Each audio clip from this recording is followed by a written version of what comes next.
आज हम लोग एक क्लास 8 की हमारी दुनिया है उसका जो रिवीजन करने का है, उसका रिवीजन करते हैं हम लोग 2 चैप्टर का। संसाधन चैप्टर है, उसका जो टॉपिक है भूमि यानी मृदा के बारे में पढ़ना है और संसाधन के बारे में पढ़ना है। ठीक है, दोनों का हम लोग रिवीजन करते हैं।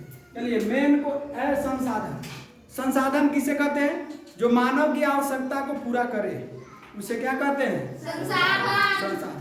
संसाधन जनरली 3 प्रकार के होते हैं, एक प्राकृतिक, दूसरा मानव और तीसरा है मानव निर्मित। यानी प्राकृतिक संसाधन जैसे जल है ना, नदी, तालाब, पेड़ पौधा, ये सब कैसे संसाधन में आएगा?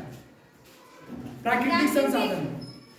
मानव संसाधन में कौन आएगा? स्वयं मानव। क्यों मानव का संसाधन इसलिए कहा जाता है क्योंकि मानव किसी भी सामान का उपयोग और उपभोग दोनों करता है, इसीलिए मानव क्या है? एक प्रकार का संसाधन है। दूसरा मानव निर्मित संसाधन, जिसे मानव बनाए, जैसे महल, स्कूल, कॉलेज, टेबल, कुर्सी, पंखा, ये सब कौन बनाता है?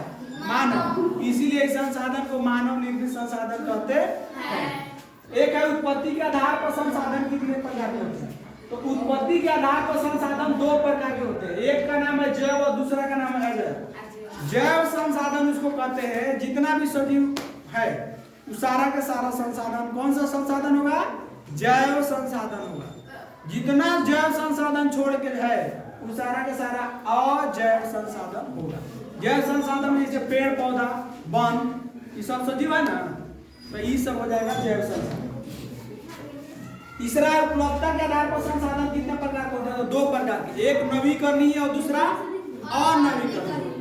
नवीकरणीय संसाधन जिनको पुनः इस्तेमाल किया जा सके, जैसे हवा पुनः इस्तेमाल हो सकता है कि नहीं हो सकता? जी हो सकता है। सूर्य का प्रकाश, सूर्य का उसका भी इस्तेमाल होता है, सूर्य का। तो ये नवीकरणीय हो जाएगा, जबकि इसको छोड़ के जितना भी है अनवीकरणीय, जैसे कोयला दोबारा होता है, पेट्रोल, डीजल, किरासन तेल, इसका यूज दोबारा होगा? एक बार हो जाने के बाद होता है दोबारा? नहीं होता। इसलिए इस संसाधन को अनवीकरणीय संसाधन कहते हैं। तीसरा विकास और उपभोग की दृष्टि से संसाधन कितने प्रकार के होते हैं? विकास और उपभोग की दृष्टि से संसाधन होते हैं आपके 2 प्रकार के, एक वास्तविक, एक संभाव्य। वास्तविक कहने का मतलब है कि ऐसा संसाधन जो वास्तव में है अभी, जिसका हम उपयोग मतलब प्रेजेंट टाइम में कर रहे हैं, और एक ऐसा संसाधन जिसका उपयोग अभी नहीं कर रहे हैं, संभावना है कि आने वाले भविष्य में उसका हम इस्तेमाल करेंगे, उसको हम संभाव्य संसाधन के अंतर्गत करेंगे। तीसरा केरल में पाया जाने वाला थोरियम। थोरियम एक पदार्थ है। थोरियम वो किस संसाधन का उदाहरण है? तो रखिएगा संभाव्य का, अभी इसका इस्तेमाल नहीं हो रहा है, संभावना है कि भविष्य में होगा। यूरेनियम भी इसी तरह, यूरेनियम मिला है आपका लद्दाख में। क्या मिला है? यूरेनियम। हाँ, वो भी संभावना है कि वो भविष्य में इस्तेमाल उसका होगा। मृदा में पेड़ पौधे एवं सड़े गले पदार्थों के अवशेष को क्या कहते हैं? ह्यूमस कहते हैं।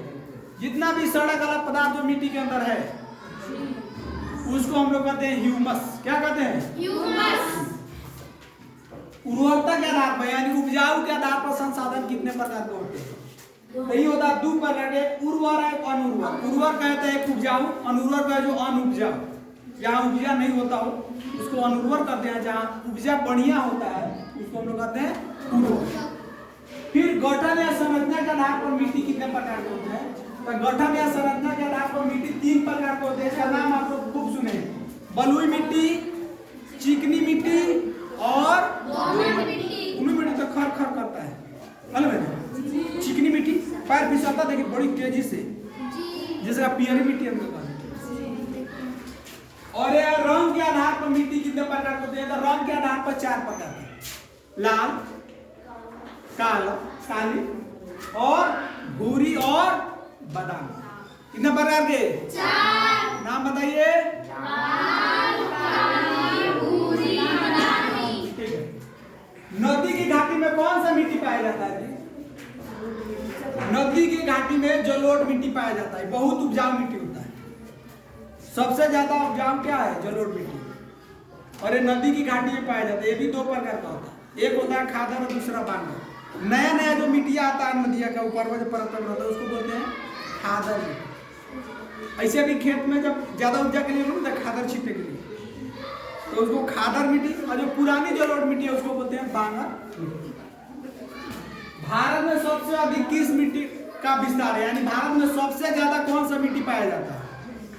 जलोढ़ मिट्टी। कौन सा मिट्टी?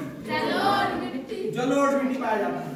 काली मिट्टी किस पदार्थ की उपस्थिति के कारण काली होती है? बताइए।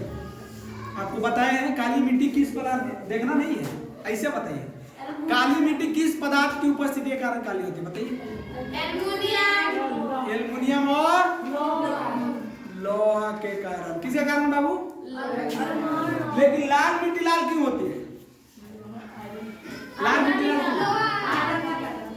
लोहा आयरन के कारण। अरे भाई लोहा है वही तो आयरन है, जो आयरन है वही लोहा है, यानी लोहा को इंग्लिश में आयरन कहते हैं, तो उसको लोहा आयरन तुम मत बोलिए, या लोहा बोलिए या आयरन बोलिए। तीसरा है कपास की खेती। कपास की खेती किस मिट्टी में होती है? काली मिट्टी। आपसे अगर पूछा कि काली मिट्टी सबसे ज्यादा किस राज्य में पाया जाता है या मिलता है?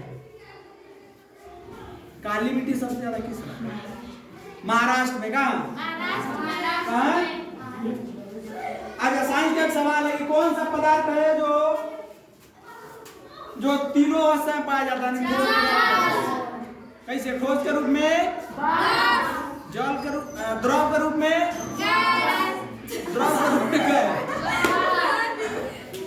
ठोस के रूप में भाप, द्रव के रूप में जल, गैस के रूप में, द्रव के रूप में करीब क्या बोलिए? अच्छा, जल के कुल आतम का कितना हिस्सा महासागर में पाया जाता है? 97% हिस्सा। हम लोग सुने हैं पृथ्वी पर कितना परसेंट जल पाया जाता है? 0.6। पृथ्वी पर 0.6%।